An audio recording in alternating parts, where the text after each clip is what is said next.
Hey, Jonathan here. I've got a question from Olivier Safai, I would say. And the question is this. Hi, Jonathan. Your view of web page evolution is interesting and got me thinking. Are brochure websites a waste of time? I wonder where/how you would treat a portfolio in such a context. Does it even matter?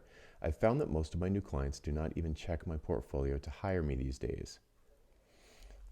I would tend to agree with this example. I don't think that having a portfolio is super important. I don't think it's a complete waste of time, but I don't think it's the main reason why someone would hire you. And people I speak to seem to spend an inordinate amount of effort worrying about their portfolio and perfecting their portfolio. And I'm finally going to start doing outreach, or I'm finally going to go solo when I finally have my portfolio perfected. I really don't think that's a smart use of time. So when I'm thinking about a website, I'm thinking about who do I want to read it. So it's not just like I'm going to put up this website and it's going to magically attract people that I want to work with. I think you need to pick who you want to work with and somehow get on the radar of those people, which is a sort of a separate conversation.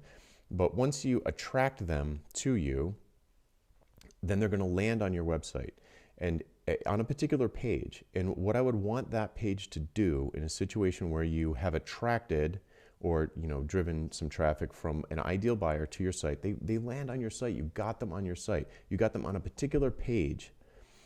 Immediately, you want them to know that they're in the right place. And conversely, you want anybody who's not an ideal buyer to immediately know they're in the wrong place, and then they can just go away. But if you have, a headline at the top that asks a question, I would call a heck yeah question, for your ideal buyer to land there, and you to say, are you sick of blah, blah, blah? And they say, heck yeah. They are going to read that page. They're going to stay there. They might skim it at first and pop around. They might not go top to bottom, but they're going to be interested immediately because you've demonstrated with a really clear headline like that reached into their brain and touched a nerve. They're like, this is worth reading. So now they're going to invest their time in going through this content that you put together. Now, the page that they're on should have a purpose. It should do something. It's not just like nice to know information. You want to move them to the next action. The next action might be something like, you should read this blog post next. If you're interested in this, you might be interested in that.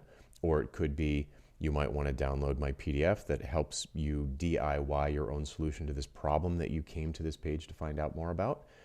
Or it could be, click here to book a time in my calendar for a free 15-minute phone call. It could be, click here to send me an application. It could, for a workshop or something, or whatever. But you want that page it needs to have a purpose. You want them to have like a next step. What can they do next to take the next step with you?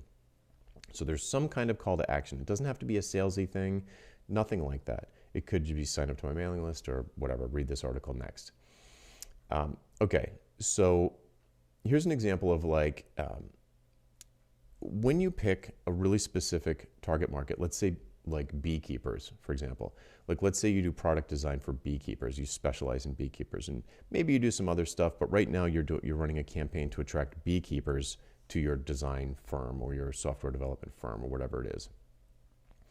So you hang out in places online where beekeepers hang out, and you're in a Facebook group for beekeepers or something, and you're reading the conversation, and then somebody asks a question that you have got a really good answer for. You're like an expert. You're perfectly qualified to answer this question for them. And you type up 500, 1,000, 1,500 words of like a really helpful answer, like a blog post almost. I call this an answer bomb. You just drop this answer bomb on them. It's just this huge answer, and it's really good. And they love it. It's super helpful. You really help them. Odds are pretty good that they're going to click on your name to go over to your profile, and then in your profile should be like a link to a particular page on your website for people like this. Or maybe you link to, right in the answer bomb, you say, if you want to learn more about this, I have an entire blog post series, or I have a mailing list, an email course on this that's free. Click here to access that. And then you're sending, I wouldn't say it's qualified leads, but you've already delivered value to this person and you've set yourself apart from any of the rando websites on the internet, and they click through and they land on your website. So, they hit that heck yeah headline, and they're going to read more, and they're going to take the next step, and they're going to take the next step. So I think a website is more about guiding the right people through from page to page to page, or action to action to action, so that they don't have to porpoise around through your top navigation looking for something that might be of interest to them, and going through your whole huge website and all your blog posts. I think it's nicer to them if you give them a clear path and you kind of guide them through it. I want to add one last thing on the portfolio concept. I see a lot of photographers that sort of like put pretty pictures up, or designers have pretty pictures of websites that they made, web designers, and that sort of thing. And I don't think that's a waste of time, but I wouldn't spend a ton of time like perfecting it. What I would like to see in a portfolio when I'm considering working with someone, the thing that I want to see in a portfolio is not pretty pictures. I want to see results. I want to see testimonials from people where, you've doubled their conversion rate, or you have taken them from a 3-star rating on Amazon to a 5-star rating on Amazon. Like, what results have you provided to your past clients? Not like what pretty design did you make for your past clients, but what results did your design or your code, your photography, your illustration, what results did you give to these business clients who are hiring you to create, to improve their business? Well, what results have you been providing? And you could think of that like a portfolio, and you could think of it like it could be case studies, but really it could just be short testimonials where, Joe Bob Alice from ABC Company says that, wow, Olivier transformed our business by doubling our conversion rate optimization, and it only took him like 3 weeks.